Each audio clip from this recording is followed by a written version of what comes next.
right, we are back. And before we begin, make sure to check out the full 30 for 30 playlist I did. 30 for 30 is now over, but the watch time is helpful. I'm going to be dropping new videos still every day, or trying to, anyways. And if you want to support the mission, hit up the Patreon page. And don't forget to like, comment, and subscribe so that we can keep the channel going strong, but not the channel as much as just the idea of we've got to fight this damn propaganda.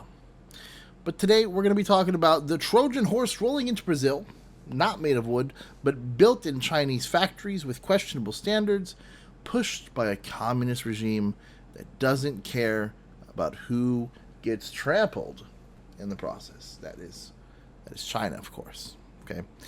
We're going to be talking about the surge of Chinese electric vehicles flooding into Brazil's auto market. And let me make this clear. This isn't a celebration of global trade. This is a cautionary tale. In the past year, Brazil has seen a stunning 450% jump in Chinese EV imports.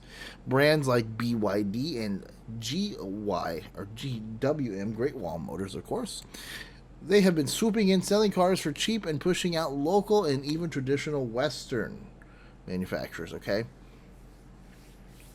Now, I'm not going to make this about competition.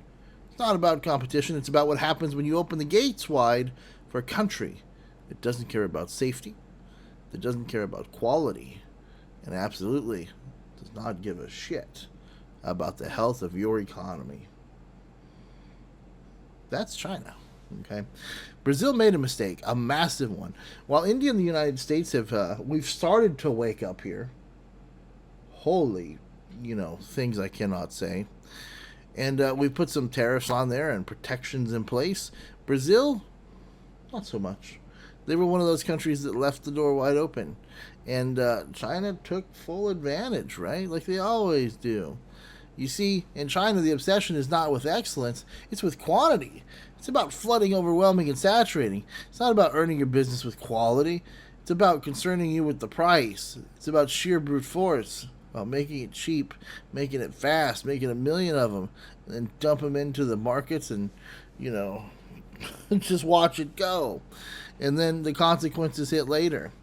I literally just seen this video on TikTok where, if you remember Hot Wheels from back in the day, this woman's sitting in this big giant pile of Hot Wheels and she's just dumping them in a bucket, and there's 450 Hot Wheels in a single bucket, for $20. And back in the day, you'd buy a real Hot Wheels. Those were collectors, right? But that's not what China's about. They don't want you to collect. These are not about quality. This stuff is garbage, right? It's garbage, okay? Because it's not about earning yourself with business quality, right? It's about, again, just going into the markets and flooding them with everything. Because these EVs, they look shiny, they look modern, and they've got these touch screens on them, right? And that's what China does to make things look futuristic, right? Because they think anytime we put up an extra pair of, Christmas lights on a building that, you're doing something here. But you're not, you're definitely not. The safety standards of these cars are murky at best, okay? The quality is subpar, okay? There's no real accountability. And I know this because I've sat in these cars before. If something goes wrong, if the battery fails, if the charging infrastructure isn't there, it's your problem. It's not China's problem, okay? And the whole model, it doesn't build long-term trust. It builds dependency. It gets the world hooked on cheap. By the time they realize they've gutted their own industries, and it's too late. China's already won. Let's take a look at India. India, again, no stranger to Chinese attempts to flood the markets. From smartphones to solar panels, China has tried every single angle. When it came to EVs, India said no. Okay? They said no. And that's because they were smart. Because India understood.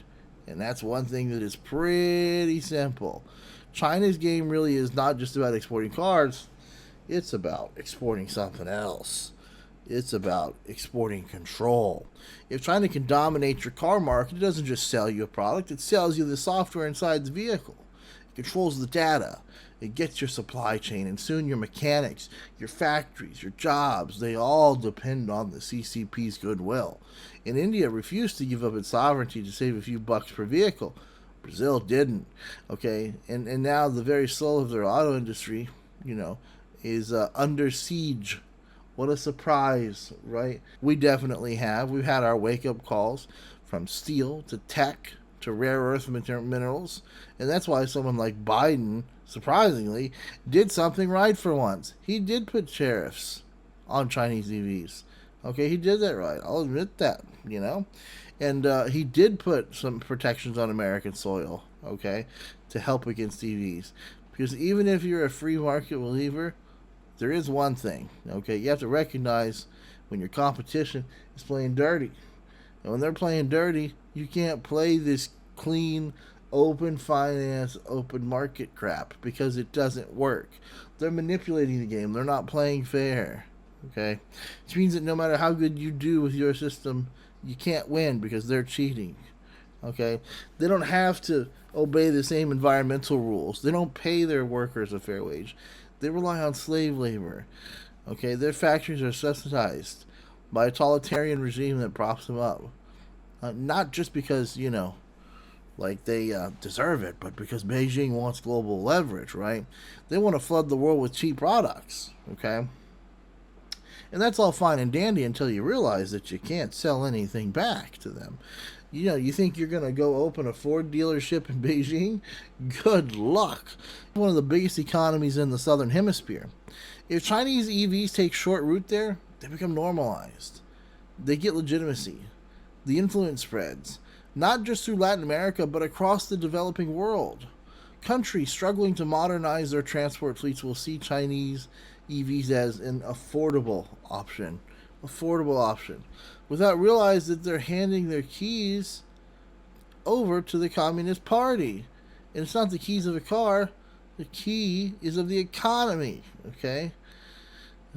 So you're going to see Chinese running the economy in Brazil. Well, China's end game is clear. They want to be the global auto power, not because they earned it, but because they rigged the game. They don't want competition, they want control. And there's a reason their EVs can undercut everyone else. It's because they did cheat codes. Okay, they cut corners, right? These dirty energy workers, and then hide the truth behind the glossy PR and aggressive social media behind it, right? They do it, and people fall for it now. People are starting to fall for it. Okay, Brazil should have learned from history.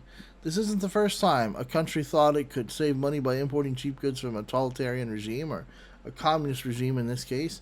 Ask Sri Lanka what happened when they signed deals with China. Ask Zambia. Ask the Maldives. Ask Venezuela. Don't fall for it, okay? Brazil should have learned from history. This isn't the first time a country thought it could save money by importing cheap goods from a totalitarian regime. Ask Sri Lanka. Ask what happened when they signed deals with China. Ask Zambia. Ask the Maldives. Ask Venezuela. The list goes on. China plays the long game. It never gives you candy today, but it comes back later for the deed to your house, okay? India understood this. The U.S. finally catching up, but Brazil's walking into the trap with eyes wide shut. And for a fact, if you want to look at the income issue here, China's a lot bigger than Brazil economically. And a few thousand electric cars might break down, right, in 2 winters. What's going to happen? A temporary drop in price wipes out your local jobs, your suppliers, your mechanics. By the time Brazil wakes up, okay, what do you think that's going to look like? The damage will already be done, okay? The other thing, of course, for what? A few thousand electric vehicles?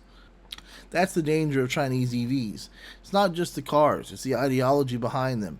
Built not for customers, but for conquest, okay? Not for safety, but for speed. Not for freedom, but for leverage. This isn't trade. This is a takeover. And if countries aren't careful, it won't just be Brazil. It'll be all of us.